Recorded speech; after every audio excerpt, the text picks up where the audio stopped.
May nasagap na naman umano si Christy Fermin, mula sa kanyang source patungkol kina Daniel Padilla at Catherine Bernardo. Kasalukuyang abala na umano ang pamilya ni Catherine, sa nalalapit na paglipat nila sa pinagawa nitong bahay. Subalit hindi lahat ng kagamitan, ay dadalhin pa raw ito sa bago nilang tahanan. Sinasabing ilan nga sa mga ito ay ang mga gamit na bigay sa kanya ng dating boyfriend na si Daniel. Ito po lilinawin na naming tatlo. Hindi po galing kay Catherine Bernardo o sa kanyang pamilya, ang kwentong itatawid namin sa inyo. Alam niyo po ba na may isang source na nagkwento sa amin, na lahat daw po ng iniregalo, ibinigay at kung ano man ni Daniel Padilla kay Catherine Bernardo, ay nakabodega na ngayon. Nakalagay na sa kahon, ani Christy. Ang katwiran siguro ni Catherine, mas madali siyang makasusulong, makapag-move on, kapag wala na siyang nakikita na anumang bigay sa kanya, dagdag pa niya. Marami pa pong mga kasunod yan. Alam naman natin na lilipat na ng tahanan ang pamilya Bernardo. Ito po yung pangarap na bahay ni Catherine sa kanyang pamilya. Natupad. At kung kailan sila nagkahiwalay ni Daniel Padilla, ang #1 love team ng ating bayan, dumami ng dumami ang endorsement. Ay, ito ang tinatawag na good karma. Yes, oo, yan ang balik. Diba? Sa may magagandang puso. Pero may bago pong kwento. Ito po, lilinawin na naming tatlo. Hindi po galing kay Catherine Bernardo o sa kanyang pamilya ang kwentong itatawid namin sa inyo. Alam niyo po ba na may isang source na nagkwento sa amin na lahat daw po ng iniregalo, ibinigay at kung ano man ni Daniel Padilla kay Catherine Bernardo ay nakabodega na ngayon. Ibinaon na. Hindi naman ibinaon. Pag ibinaon naman, ano to? Bangkay? Bangkay. Inilagay na po sa bodega. Kumbaga, ang katwiran siguro ni Catherine, madali siyang makasusulong, makapag-move on kapag wala na siyang nakikita na anumang bigay sa kanya ni Daniel. Ay, oo. May punto. Kasi lalo na pag ikaw talaga yung super mahal na mahal mo talaga yung karelasyon. Ganun eh. Ikaw din ang gagawa para maghilom ng madalian ang puso mo. Ikaw ang gagamot sa sarili mo, di ba? Siyempre na, ayaw ko na makita yung mga ganito, yung mga regalo ng mga ganyan. Siyempre itatabi ko na yan. Kung hindi lang, at parang gusto ko kasi maibaon yan sa limot ng lahat eh. Para mabilis ang pag-move on. Ikaw. Ako hindi. Kasi tinanggap ko yun na masaya ako. Okay na yun. Kasi alam ko sa sarili ko, kahit wala yun, meron man, basta gusto ko mag-move on, makaka-move on ako. Yun naman ang pananaw ko, diba? Kasi karaniwan, ayaw nang makita naman ang anumang material na bagay na makapagpapaalala sa nakaraan.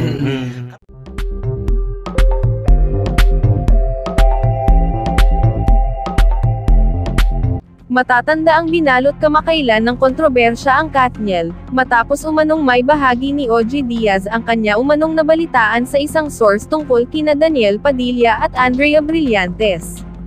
Inulan ito ng batikos, na humantong pa sa puntong inakusahan si OG na nagpapakalap umano ng fake news. At nito lamang ika-30 ng Nobyembre, halos sabay na kinumpirma ni Catherine at Daniel ang kanilang paghihiwalay, na matagal nang naging bali-balita bago pa man ipalabas ang pelikula ni Catherine na A Very Good Girl. Sa pamamagitan ng kani-kanilang post, naglahad ng saloobin ang dalawa, upang ipaunawa lalo na sa kanilang mga fans ang parehong desisyon, na mayroon pa rin umanong respeto at pagmamahal.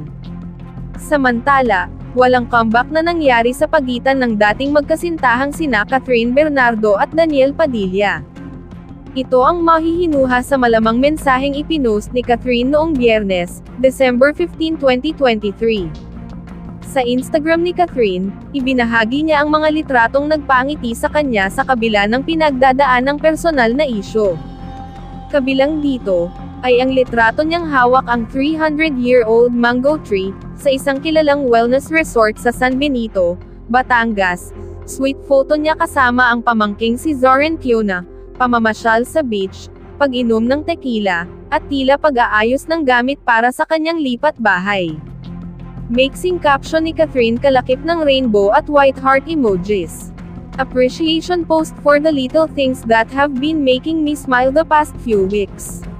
No looking back, only moving forward.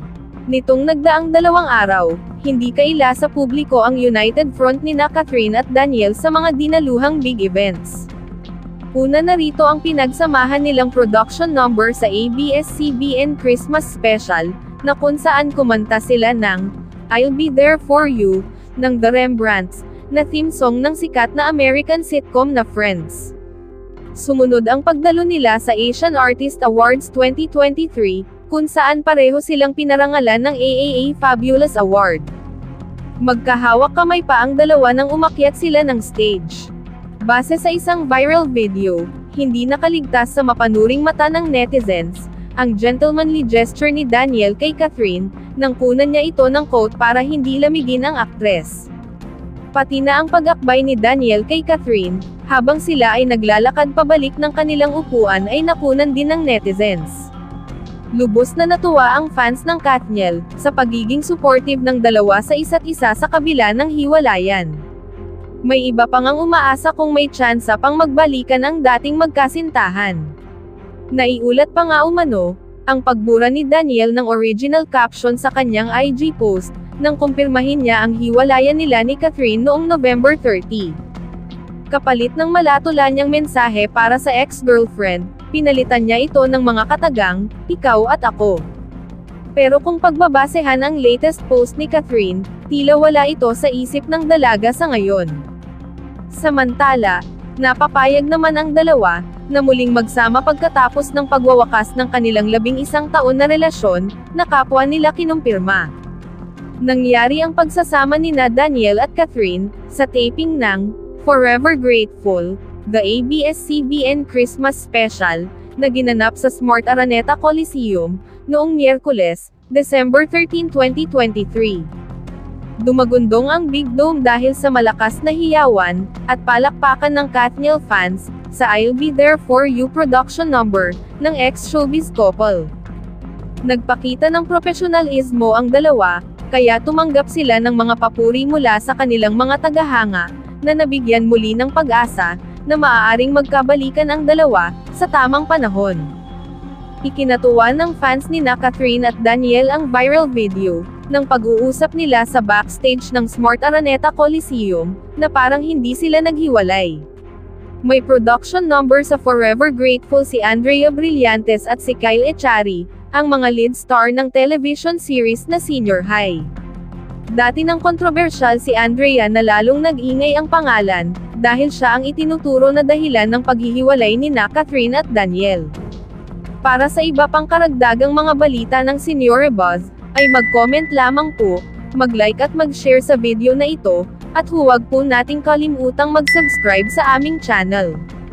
Maraming salamat po sa inyong panonood.